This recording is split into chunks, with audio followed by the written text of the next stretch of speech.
हे भगवान, न जाने कहाँ मार किनारा रह जाता है। हम कब से काम कर कर थक जाता नहीं घर में अकेले। खाली दिन रात पी पी के वो नहीं पता ना कहाँ मर जाता लोग। का रे क्या हो आ गई पी के? हम कहीं चल जाइला तो के एकदम से अस्कत लगे, एकदम बोला लगेली का। देखा कहता नहीं कि हमारी क्या ठीक से आल करा, पियो के आल मत करा, नहीं तो जानता ना हाँ? सत्य भे के बोला दे जला कि ना। दुनिया में बहुत जाने पियत हम, तो के मालूम ना है का। ए जे पिए तो पिए, लेकिन हमारे आगे कुल ना चले पिए अलुअल। काहे रे का बात है? क्या बात है? हाँ हाय घर में हम खतर खतर तो मर जाता नहीं, आ तू खाली दिन रात पी पी के भट्टा पे सुतल होता बोला। मान ले खटत यही केकर मेहरारू ना खटली रे। तो शिकायत हम सबसे करब।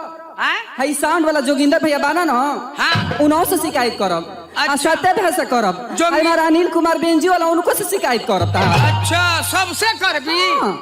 आई हमें देखा नगरची भैया बैठल बानो, मुलाल भैया समेदा वाला, इनका से तो जरूर कहब। आ दल सिंगार भैया तो बटले बड़ा बड़का हमार। अच्छा और का सत्या ऑर्केस्ट्रा वाले हम उनहु से कहब। काहे ना कहब, कहबे करब। कहबी हाँ मरबो ना गलवा से चपलवा ला ले। अब भाई तू बड़ के बोलबा का बढ़ के बोलत है रे। तो ऐसा इतना बड़ी बड़ी बात करत है और सबके बोला ले बिकात हो। काहे ना बोलाई? आ जाई यहाँ। हाँ काहे ना है का पहले कर रखले रहना। बड़ी मार बन बोलबा उन लोग बारे में ना, वो लोग बहुत शरीफ लोग है जला कि ना। अच्छा शरीफ हम और का तब काहे कहत है बोलबावे के? तो क्या करी तोहरी गुरहन देख के हमरा के ना कुफुत हो गइल बा एकदम से। तो कतना तक खड़ दे ले बताओ तो। आई घर में सगरी काम बहरे से भीतर हम ना करतानी कि तोरो क्या बा करे वाला। अच्छा बाहरों का करत है और का अब भीतरों का करत है। हाँ करे बाहरवा का तमा देखत हम, हाँ लेकिन भीतरा का तना देखत हम। का है हाँ भीतरा के करत तोरहावा के करतानी का। अच्छा जब रोटिया उटिया बना देली तब के बनावेला हम ही ना बनाइला। अच्छा देखा ई कुल ना चली। हाँ। इतनी हम काम करत करत थक जातनी हाँ। कि तोहरा के हमारे को काम करे के पड़ी। का बताई का करे के पड़ी रे? करबा ना। हाँ कह देव। ठीक बा, हाँ पहले वादा करा कि करबा। करब, लेकिन यो बात है करे लाग रही तो करब, अरे करे लगबा हो, आ नहीं तो छोड़े लाग रही तो छोड़ दे। ना हो ऐसा बात ना है, करे वाला बा। क्या करे के बा खाली थोड़ी सा ना। हाँ। देखबा का बताई हो हाँ रे। हम ना पैर में बड़ी तेज दर्द करता। अच्छा तनी हमारे पैर दबा दो। चुप। ई बताओ कि मेहरारू का पैर या गोड़ केहू दबौले हरे? हे भगवान, आजकल तो सब लोग दबावता। पूछ ला सत्य भैया से दबावता कि ना लोग। कहो सत्या भैया तू दबौले हुआ का?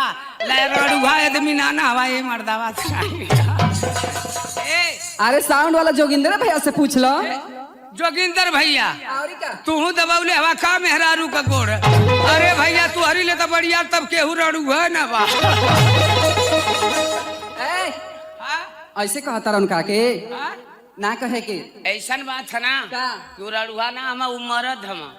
अच्छा तो का जनबी का ऐसन के तो मर्दे लोग ना आज के जमाना में दबावेला, ये कलजुग बा ना।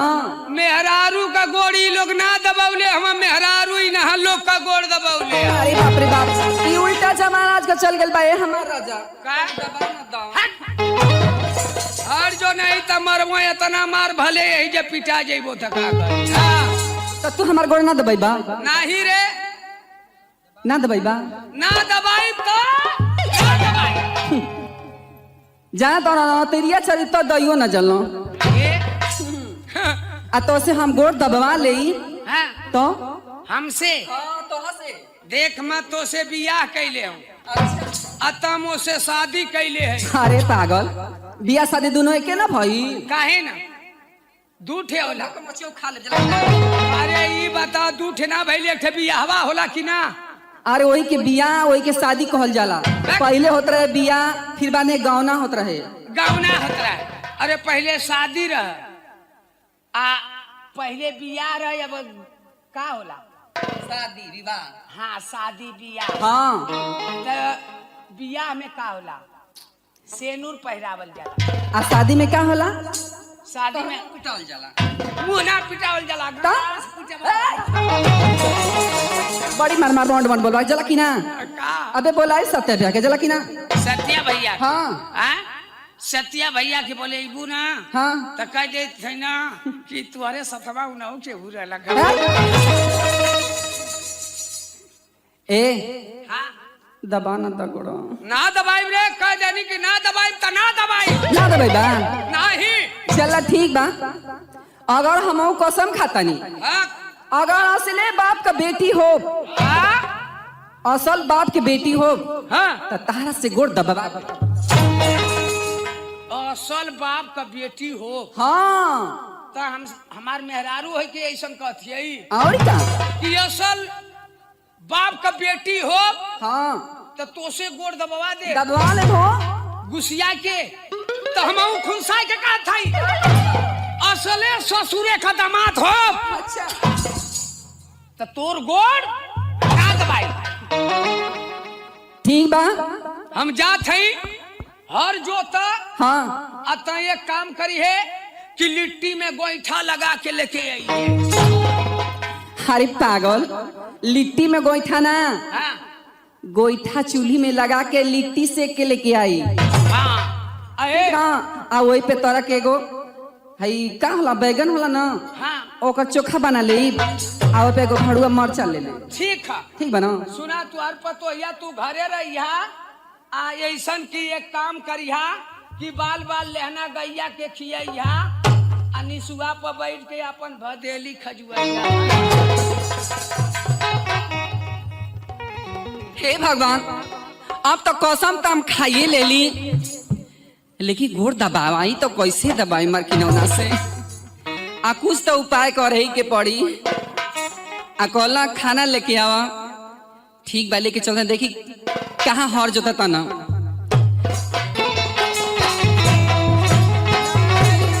अरे माईया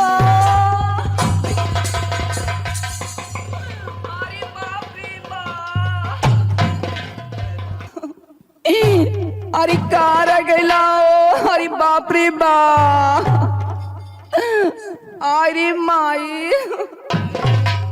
रोवती है उतर मनवा करत है भोकड़वा खोलू रे माई अरे बापू बा अरे चिट्टुआ के पापा अरे रो मत रे मोके तनको साइकिलिया खचाया नमा ना आवत है माई आयो माई मोर नावा नावा छातावा टेलीकाट कई फाटा तबाई रे माईया अरे मार की दौना का भले रे अरे बापू बाप जान गईले दादा उतरो रे का भले रे का भले रे अरे बापू बाप का बताइयो अरे बताओ का भले कोनो मरला का रे पीछे मार दो अरे भगा रे माईया आई हो माईया बिच्छी मल्ला का रे आयो माई कहाँ मल्ला रे अरे बाप बाबी चली अंगूरिया में जिन चिल्लो रे माहू के कटा देवी का आई हो अरे नतिया के बेटा नहीं जो कहाँ ले चढ़ा थी रे बा कहाँ ले चढ़ा बैठे चले आवे ओ आई हो बप्पा इता खड़ंजवा धैले अरे बाई रे माईया आयो माई कहाँ ले पहुँचले अरे आ गइलो यहाँ देखिए केवड़िया लेना पहुँचे रे माईया अरे बापू बा अरे चिल्लो मत कहाँ ले पहुँचले अरे आ गइलो करिया देखिए दुआरिया में न हल रे माईया कहाँ ले पहुँचले अरे हमके दर्द देता रखे मजाक से जाता तोरे नटे में रसगोरी अरे देखिए अंगनमा में न हल रे अंगना में हल जाई अरे बाप रे बाप आ गए तो हमार कुल ना सो जाई ओ माई अरे रही जो रे ए भैया केहू जाना खा अरे जाना खा ना जाना खा रे बिच्छी कह केहू ना अरे मर की ना ना अरे केहू ना हम अरे बिच्छी का जानकार ही रह जो अरे माई ओ माई अरे रो मत रे रोवत यही तो मन करत हम भोकाड़ खोल दे रह जो अरे आराम ज्यादा हमके बिच्छी मल तक मजाक सुझो तो करे करियावा तोरे नसिया नसिया चढ़त है बिछिया। अरे मैया देखिए ऊपर आना पहुँचे रे माइया। कहाँ ले पहुँचले? आयो रह जो केहू ना जानकार है, हम जानकार हैं। बिच्छी तो बहुत जाने झारन, बहुत चुपचाप झारन। अहम मंत्र आज खोल के पढ़े जात हैं। वह मंत्र केहू के सीखे के रही सीख लिया।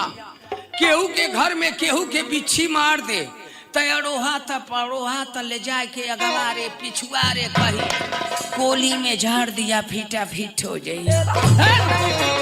अरे रह जो रे हम झाड़ देते रह जो कहाँ मले अरे बिचलिया रह जो हम झाड़त है तनी भदेली घुसका उधर।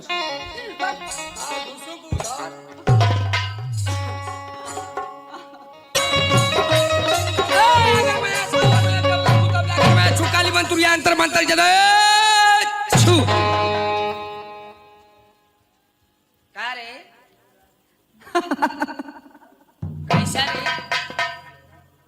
कैसा रे कैसन हंसत है ए मार्की नोनो हाँ का कॉले रही हम का बात कि असले अगर बाप के बेटी हो तो तोहसे गोड़ दबवा ले। हमके बिच्छू छीना मल रही हो हाँ ई त एगो बहाना रहला तोहसे गोड़ दबवावे का आ तोहसे गोड़ दबवा सही कहली है। हरी का माँ ले गोड़ दबवा ले ली हाँ कहली है कि मैं असले बाप का बेटी रहबू हाँ तो तुहसे गोड़ दबवा के छोड़बू दबवाइए ले ली दबौले रहली और का महू कहनो असले ससुरे का दामाद रहबू अच्छा तो तोर गोड़ ना दबेबो तई बता दबाई देनो तो का करी दोनों बतिया तो तोरे बपवा पर पड़ल का मोरी पर पड़ल है